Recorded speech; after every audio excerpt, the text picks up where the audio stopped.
1.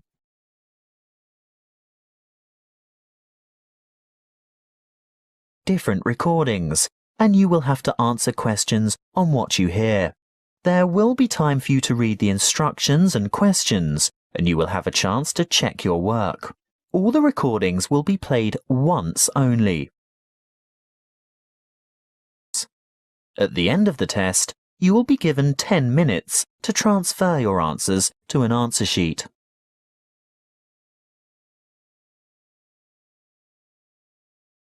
You will hear a telephone conversation between a male insurance agent and a female client who wants to make changes to her policy.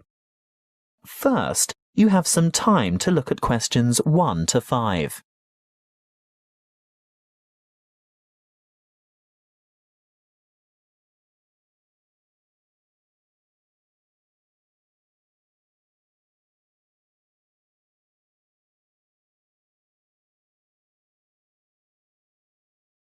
Now we shall begin. You should answer the questions as you listen, because you will not hear the recording a second time. Listen carefully and answer questions 1 to 5. Good morning, Tauber Insurance Company. How can I help you? Good morning. I want to alter my insurance policy. Is that for your house, contents or vehicle? My vehicle. Can you give me the number of the policy, please? Certainly, I have it here in front of me. It's ZQW 5009. And what make and model of car is it? It's a Mazda Marvel. And what's the CC rating? Sorry, what do you mean? How big is the engine? Is it 1,500 or 1,800 cc, for example? Oh, that. It's actually much bigger than that. It's 2,500 cc. Thank you. Now, I just have to ask you a few questions to verify your identity. What name is the policy under? Heathcote. Let me just bring that up on the computer. Yes. Can I just confirm your first name, please? Well, my first name is Lisa, but I'm known by my middle name, Marie. Right.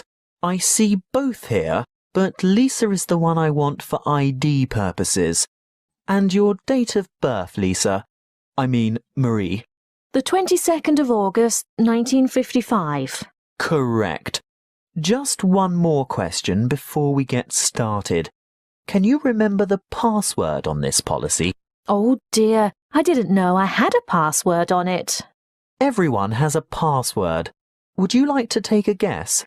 Possibly it's my mother's name. And what would that be? Sophia. Sorry, guess again. All right. Oh, I remember now. It's my grandfather's name, Jack. Yes, followed by some numbers. 1897, right? Correct. Now we can get down to business. What exactly do you want to change? Well, a couple of things. Firstly, I think it's overvalued at the moment. Can we reduce the value by $5,000? You mean bring it down to $15,000? Yes, I'm sure it's lost quite a bit of value over the past year. Done. Now, what's the other thing? Before you hear the rest of the talk, you have some time to look at questions 6 to 10.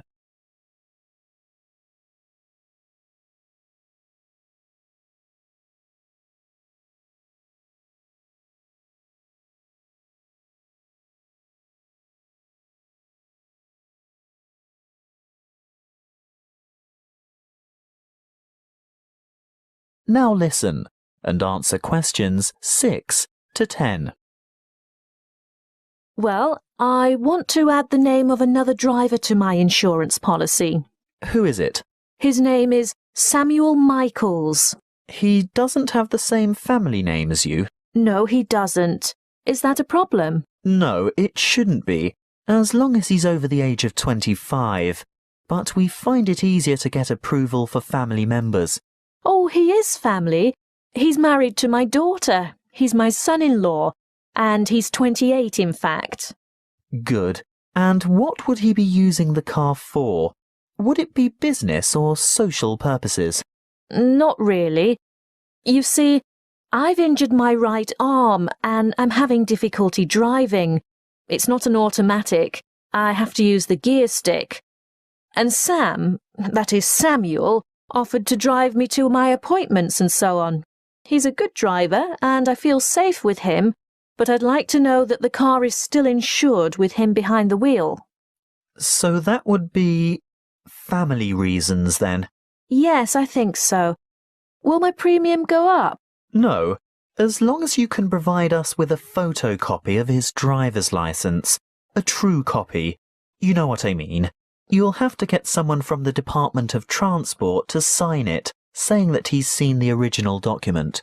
I think we can manage that without any difficulty. Oh, and while he's at the department, he should ask them for a record of any driving offences, demerit points, that kind of thing. Only for the last 5 years, though. We're not interested in anything beyond that, but it's important that he has a clean record for the 5 previous years. Oh, I'm sure that won't be a problem. Is there anything else you need? Just the date for when you'd like this to take effect. Today, if that's possible. Yes, we can issue temporary cover from today's date, but full cover won't apply until we've received the paperwork and it's been approved. What exactly is temporary? He'll be covered for 2 full weeks, but it will lapse after that time if there's any problem with his credentials. That is the end of part 1. You now have half a minute to check your answers.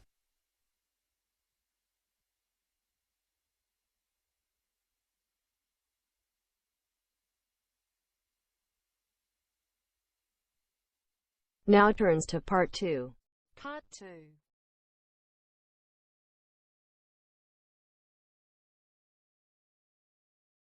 You will hear a counsellor from Health Services talking about confidence and goal setting. First, you have some time to look at questions 11 to 16.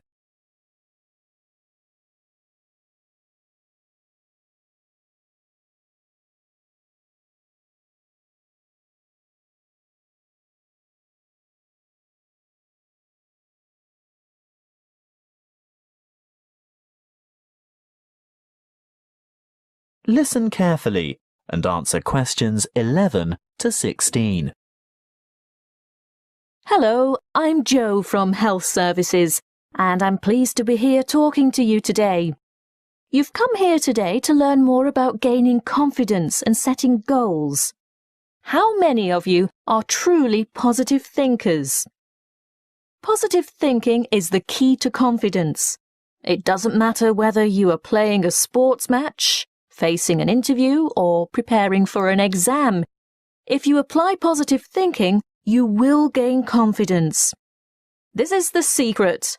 Positive thought patterns. Positivity leads to confidence, which, in turn, will optimize your performance. What is the one simple mental strategy that all confident people have in common? They concentrate on success. But don't they ever fail? Don't they make mistakes? What happens when things go wrong?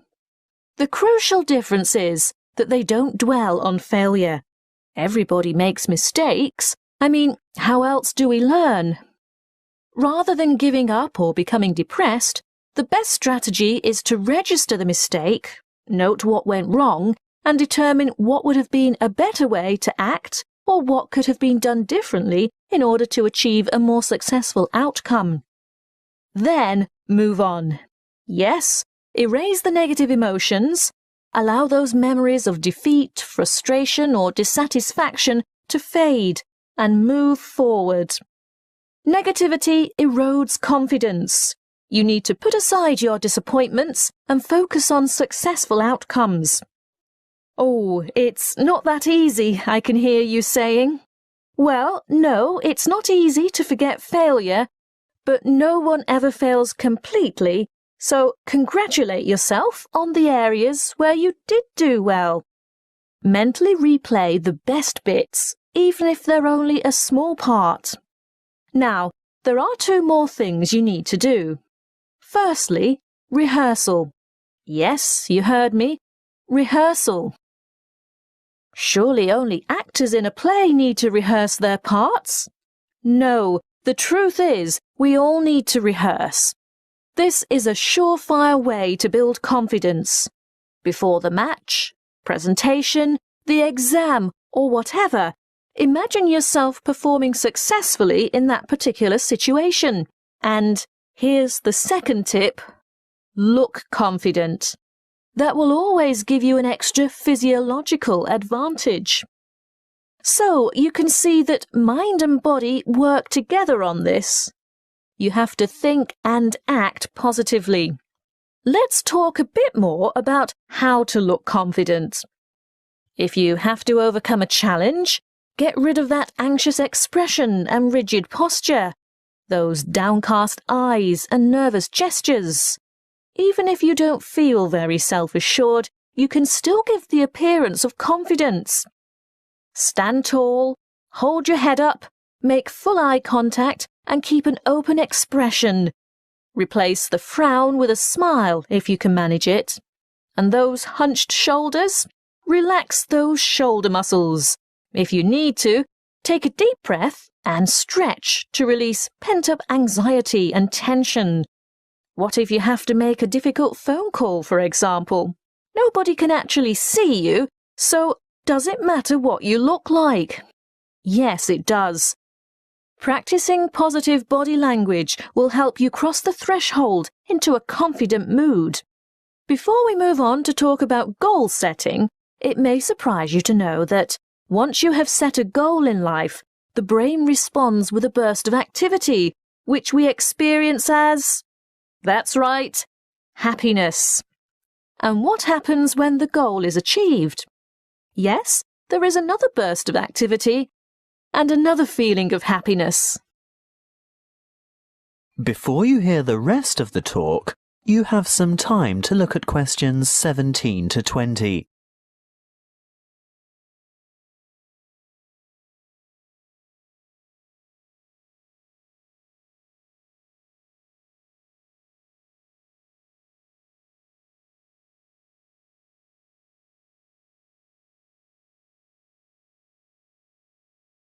Now listen and answer questions 17 to 20.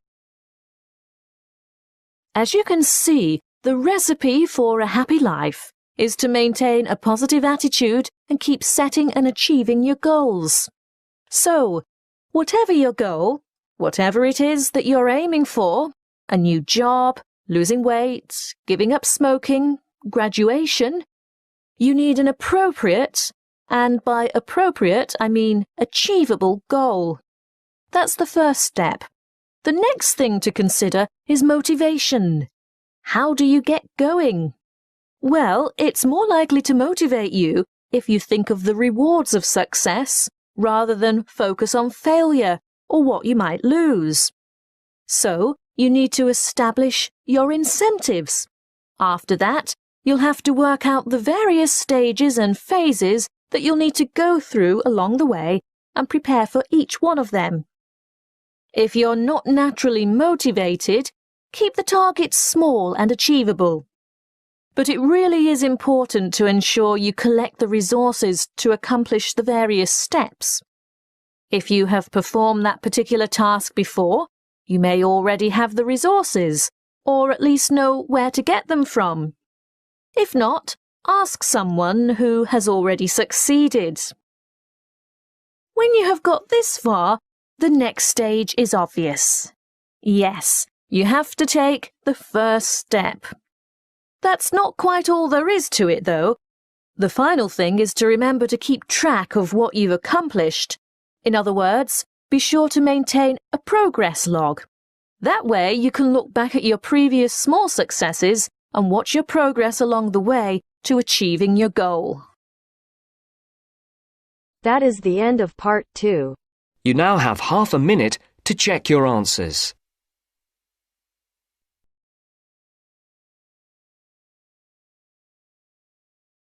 Now turns to part 3.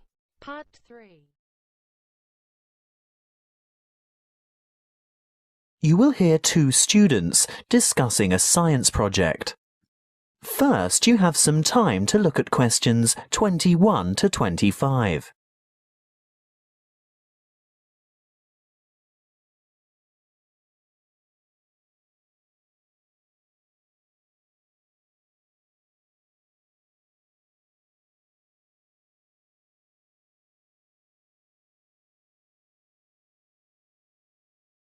Listen carefully and answer questions 21 to 25.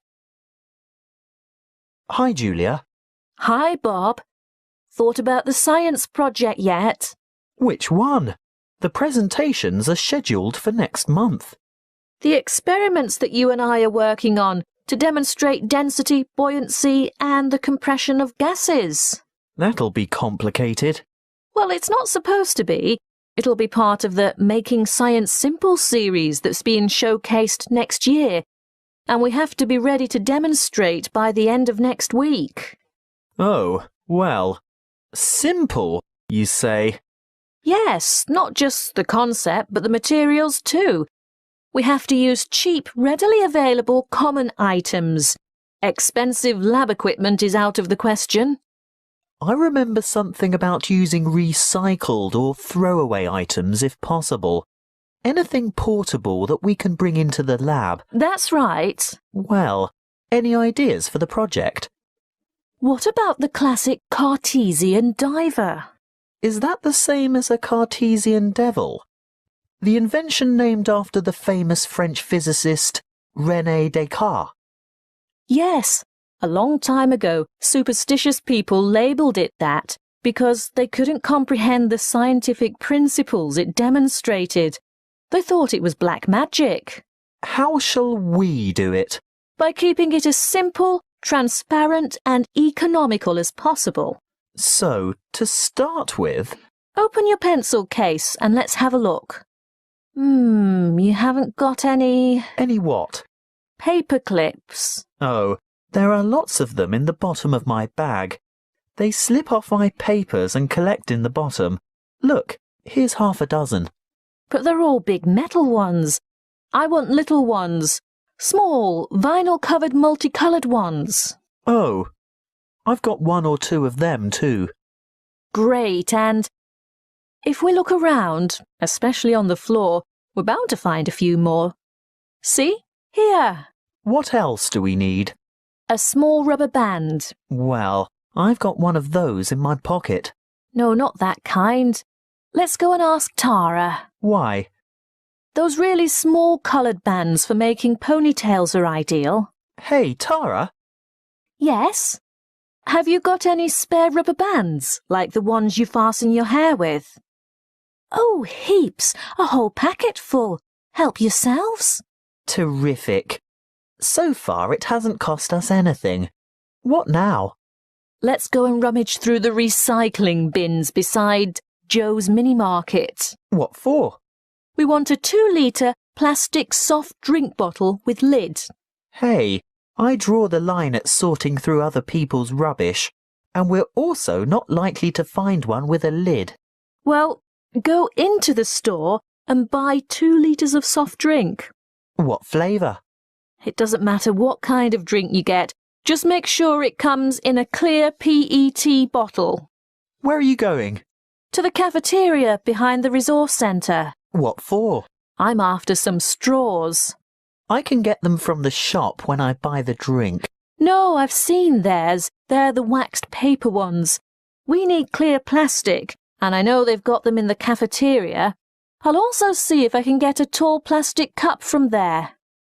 Good luck. Meet you back here in 5 minutes. Maybe longer because I want to go over to my locker and get a wire coat hanger. Before you hear the rest of the conversation, you have some time to look at questions 26 to 30.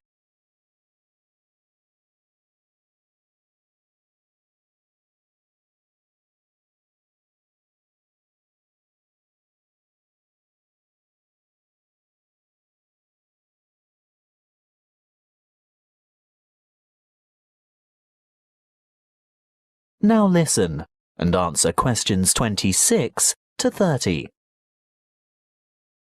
Right. Have we got everything now? I think so. I've got extras of most things, so don't worry if this doesn't work first time. OK.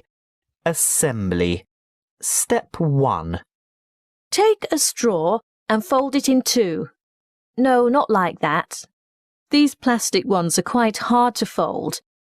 Try pinching it in the middle. That should make it easier to bend. You may even have to bite it, but not too hard. You want a sharp crease, but you don't want to break it. How's this? Good. Now, second step.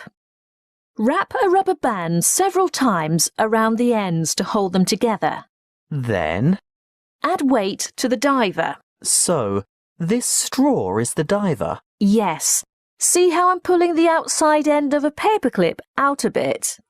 Now, hook the part I bent out into the rubber band that's holding the straw together. No, not that way. It'll fall off. That's right. Turn it over. Now, hook 2 or 3 more paper clips on. It's hard to say how many we'll need. The idea is to get the diver to be almost all the way submerged, but not quite. We can put it in this tall cup of water to test it. What do you think? Too buoyant? Add another paperclip? I think so. OK, on to the next step. Have you got the empty bottle? Not quite. What do you mean? Well, it's not quite empty. Pour some into this cup for later. Good. Now, fill the bottle with water all the way to the top and we'll gently lower the diver in. Great. Now put the cap back on. And then? The final step is the demonstration of our experiment. You will see that when I squeeze the bottle, the diver sinks, and when I let it go, the diver rises. When you squeeze, the air bubble trapped in the straw compresses and the water rushes in, making it heavier, so it sinks. And the reverse happens when you release the bottle. What's the coat hanger for? Oh, that. If our experiment didn't work the first time and our divers stayed on the bottom, we'd have had to fish it out with a piece of wire or a hook of some kind. It's best to be prepared.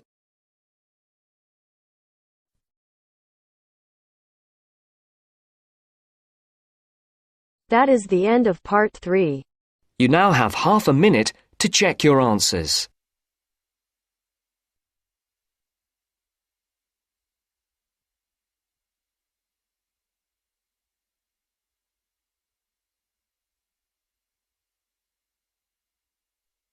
Now turns to part 4. Part 4.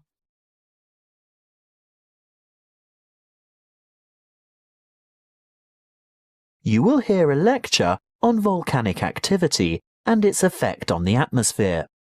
First, you have some time to look at questions 31 to 40.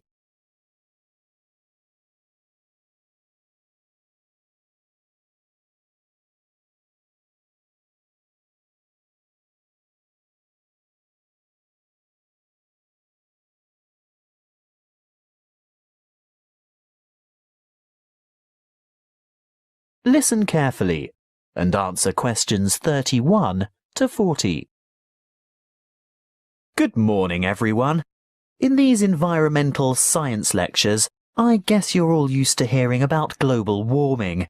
Well, I'm here today to talk to you about one particular volcano and its effect of global cooling. I'll begin by going back a little bit in time. Towards the middle of 1991, the second largest volcanic eruption of the last century occurred in the Philippines, not far from the capital city, Manila, on the island of Luzon. Mount Pinatubo belongs to a chain of volcanoes in the area, and this was by no means its first eruption. There is evidence of eruptions from approximately 500, 3,000 and 5,500 years ago. The events of the 1991 Mount Pinatubo eruption began in July 1990, when a magnitude 7.8 earthquake occurred 100 kilometers northeast of the Pinatubo region. The sleeping giant was reawakened, but few people had any idea of what was in store for them. In mid-March 1991, many earthquakes were experienced around Mount Pinatubo, and this is when volcano scientists, or volcanologists as they are called, started their investigation of the mountain. Before the disaster, thousands of people lived in very close proximity to the mountain, and on April 2nd, small explosions from vents near the crater dusted their villages with ash. This resulted in the order for evacuations of 5,000 people later that month. Earthquakes and explosions continued to harass the residents, and on June 5th, a Level 3 alert was issued for 2 weeks because of the possibility of a major eruption. However, the appearance of a large amount of lava protruding from the mountain on July 7th led to the announcement of a Level 5 alert on June 9th, indicating an eruption in progress. An evacuation area within 20 kilometers of the volcano was established, and this time 25,000 people were evacuated. On the following day, Clark Air Base was evacuated, and the danger radius was extended to 30 kilometers from the volcano, resulting in the total evacuation of 58,000 people. On June 15th, just after midday, the eruption of Mount Pinatubo commenced and lasted for 9 hours, causing numerous major earthquakes due to the collapse of the land at the top of the mountain and the creation of a huge caldera. What's a caldera, I hear you say? Well, it's obvious really. With a huge eruption such as this, where enormous amounts of material have exploded into the air, the summit falls into what is now an empty chamber and thus forms a large crater. As luck would have it, as the eruption was taking place, a tropical storm was passing just to the northeast of Mount Pinatubo, bringing a lot of rainfall to the area. The dust and cinders that had been thrown up into the atmosphere combined with the water vapor from the storm to cause a rainfall of tephra that fell across the whole island of Luzon. Most of the people who perished during the eruption did so because of the weight of the ash collapsing roofs and killing the occupants of the houses. If it hadn't been for that passing storm, the death toll would certainly have been much lower. But that's not all. Besides the ash, Mount Pinatubo expelled between 15 and 30 million tons of sulfur dioxide gas. Can you guess what happened next? Yes, the sulfur dioxide mixed with water and oxygen in the atmosphere to become sulfuric acid, which is a major contributor to ozone reduction. The eruption plume from Mount Pinatubo reached high into the atmosphere, attaining an altitude of 34 kilometers, and the resulting aerosol cloud spread around the Earth in 2 weeks and had covered the planet within a year. During the years 1992 and 1993, the ozone hole situated over Antarctica reached an unprecedented size. The cooling effects of this cloud over the Earth were remarkable. It reduced global temperatures considerably. In the United States, for example, we experienced our 3rd coldest and 3rd wettest summer in 77 years during 1992. That is the end of part 4. You now have half a minute to check your answers.